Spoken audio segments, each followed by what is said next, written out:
Hey everybody, we are back. James Draws Everything, back and better than ever. And today we're going to be drawing the flag of, let me see here. I already got the red and white pattern going all the way down the left here, so I'm thinking about maybe keeping that the same. And if you think of red and white flags, there's probably one that immediately comes to mind, and that is Japan. Alright, so Japan, one of the heavy hitters here. They're located right over here off the coast of China and near Russia, the Korean Peninsula. Everybody probably knows a little something about Japan, land of the rising sun, and you can see that in their flag. The flag is pretty simple. It's just a red dot that represents the sun in the center of a white flag. And because I want to make the circle, I actually just found a nickel here that I think I'm just going to use to trace it. So I'm going to put my nickel in the center there, and I got a red pen. And guys, this one, not a lot to it. So this is going to be pretty quick and easy. The hardest part here is probably just going to be centering my outline, and that works. Alright, so as I'm doing this, James, what do you know about Japan? I know a thing or two. So modern Japan, I guess you could say that started in the late 19th century with the Meiji Restoration. Japan starts opening up to Western trade and influence, becomes a trading partner of Great Britain, the United States. Japan in the earliest 20th century, victorious in a war with Russia, the Russo-Japanese War, 1904-05, I believe. And that's the first time an Eastern power defeats a European power. I won't say a Western power, because Russia, while they're white, they're European, they've never really been considered part of the West, as you would say, Britain, France. So yeah, and then after that, Japan kind of gets involved in some conflict. They were part of the Axis in World War II. That is a far more complicated story or event than the versions that you're probably fed in public school and media. There's a really good book on that by a guy called Thomas Fleming, FDR and the New Dealers War. Basically, and again, the guys, this is pretty much it, so I'm just going to do my borders. Yeah, basically, Japan was seen as a way for the U.S. to get into the war. So FDR cut off their oil supply. And if you know anything about Japan, kind of like Britain, there's really not a lot of natural resources. They're basically just a bunch of rocks in the ocean. So they get all of their oil from other countries. And for a nation that just recently industrialized, it was catastrophic to them. And then Pearl Harbor happened. And I won't get too much into that, but in these when you play in the geopolitical game, when you talk about aggressors and things like that, war arrives with the seasons, and calling somebody the aggressor is like saying whoever goes first in chess is an aggressor. So there's that. Japan, and then after World War II, obviously they were hit with nuclear weapons. And there's Japan, and then they, after that, after the war was over, became an ally of the United States, rapidly industrialized, one of the biggest economies in the world today, a lot of electronics, interesting place, and yeah, that's Japan. And when a flag is real simple like this, you guys are going to get some bonus content. So what do I like about Japan? Well, we talked about the nuclear war, the Hiroshima and Nagasaki in World War II. And as part of that, Japan, in the Cold War, when everyone was afraid of nuclear weapons, they developed some interesting films about a giant lizard monster. You may have heard of him. It's called Godzilla. He was created in the nuclear age, so he was kind of a warning to those who use nuclear weapons. Don't you never know what you're going to unleash. So yeah, was Godzilla real? I don't know. Was that a movie or a documentary? Let's see. Giant monsters in Japan. When I was a little kid, when I was learning how to draw,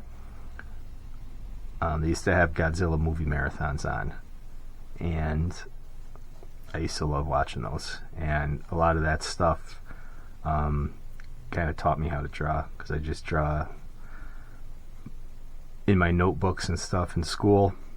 You know, when I was supposed to be paying attention, I was drawing giant monsters, all sorts of stuff like that. And this Godzilla, of course, was a dude in a rubber suit, which I thought looked way cooler than what they do now with CGI and stuff. So, Japan's greatest contribution. You never know when he's going to strike. Alright, so let's put some buildings in the background. Alright, now for this I'm going to be using some gray markers to do the details. Give him some nostrils.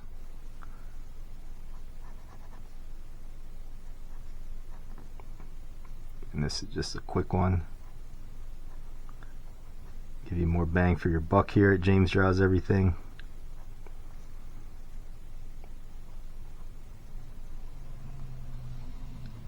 Kind of dinosaur looking thing. And then under here, I've got a few different gray markers that I'm going to be using for this.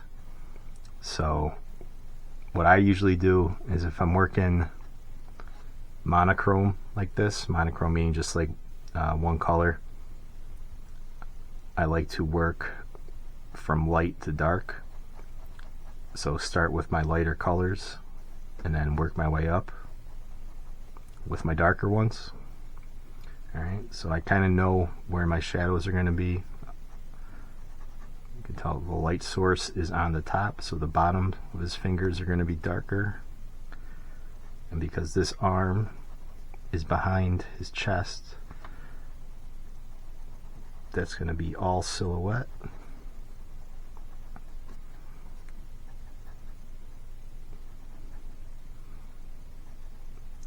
Yep, Godzilla. I remember loving those marathons as a kid. It's before, you know, DVDs and streaming and stuff. We just had to watch whatever was on TV. And when it was Godzilla Marathon Day, that was like Christmas. That was awesome. Play like 5 or 6 of those movies in a row. Good times. Alright, so his chest is dark down here too, because it's in shadow. And then just, I'm going to switch to my fatter marker because I want to get some really dark shadows in here. Godzilla wrecking Japan. Speaking of wrecking Japan, so they got wrecked pretty hard in that recent stock market crash from a couple weeks ago. Yeah, again, Japan is very dependent on other countries' oil. So, you know, when things popping off in the Middle East again right now, there's a possibility, you know, of course, that would affect oil exports, which Japan is heavily reliant on.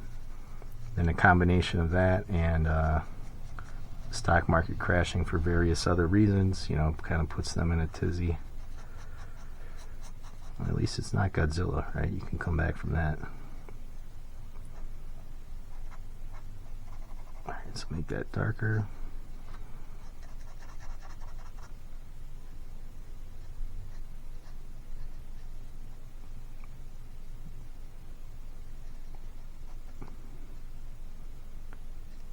Got spikes on his head here.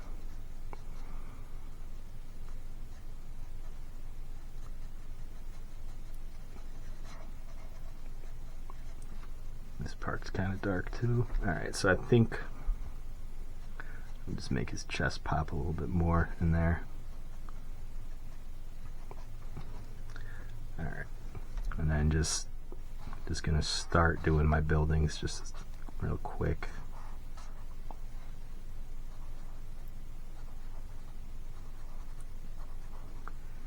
Just a little illusion, some windows.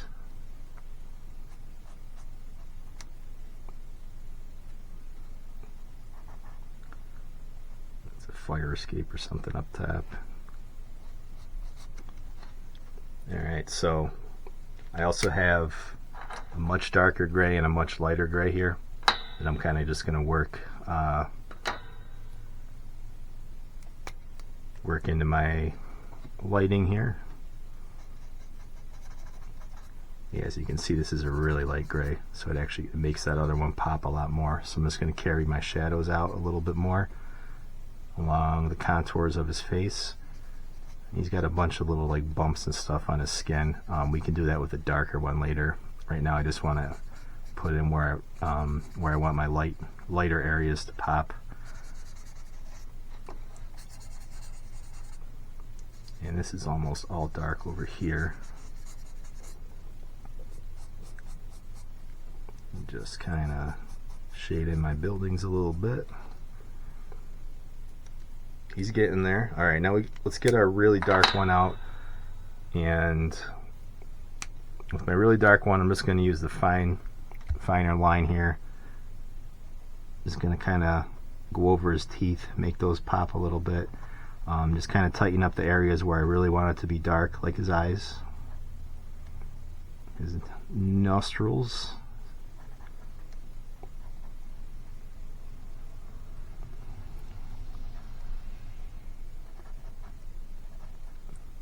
Where else is it dark? So I'm just going to start putting a little bit of bumps in here. Just can do little dots. It doesn't have to be anything crazy, just to kind of give the illusion of texture on his skin. And then just because this is underneath his mouth here, this is going to be really dark. So just kind of scribble into here. I wonder what it was like wearing that suit. How long do you think the guy inside had to wear that for, filming these movies?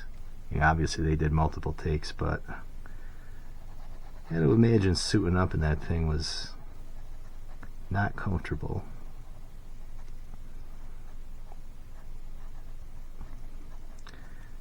Yeah, so James, big fan of the Japanese movie scene. I like a lot of Japanese movies, Kurosawa films, Godzilla, a lot of cool stuff coming out of Japan in the 20th century.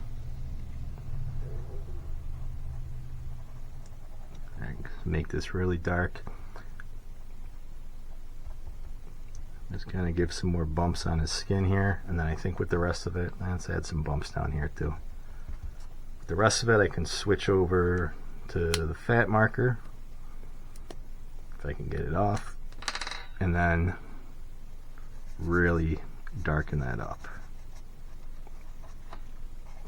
Get underneath there.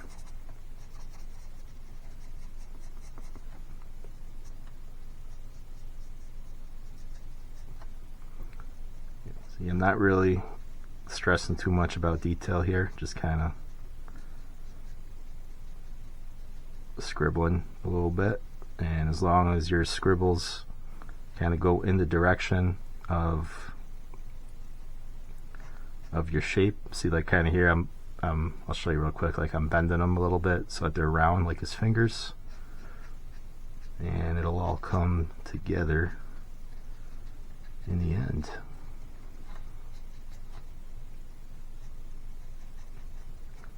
Alright, so just can I go over some last things here? Pop that eyeball, make that pop out a little bit more, make his mouth a little darker, pronounce those spikes on his head a little bit more, and then I think I can probably take my medium of the middle gray, the middle shade, just kind of make that eyeball a little darker. This is big bicep there, Godzilla, not skipping bicep day. And then with my light one, this I can kind of just use to blend those other grays together.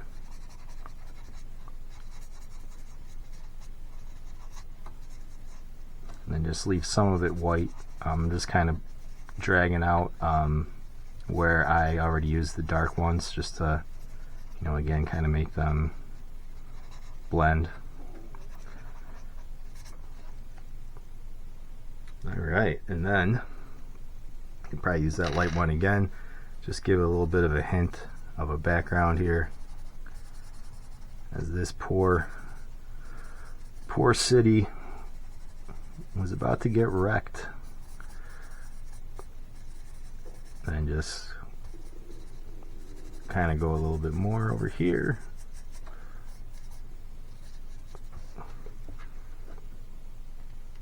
And then with my middle tone, just going to give some more shadows behind those buildings, just to make them stick out. Bring it down so that he's got some shadows in him, and then just kind of filling in a little bit more, just giving the illusion of not just a one-tone sky. So, and they always had those cool giant like rock letters, Godzilla.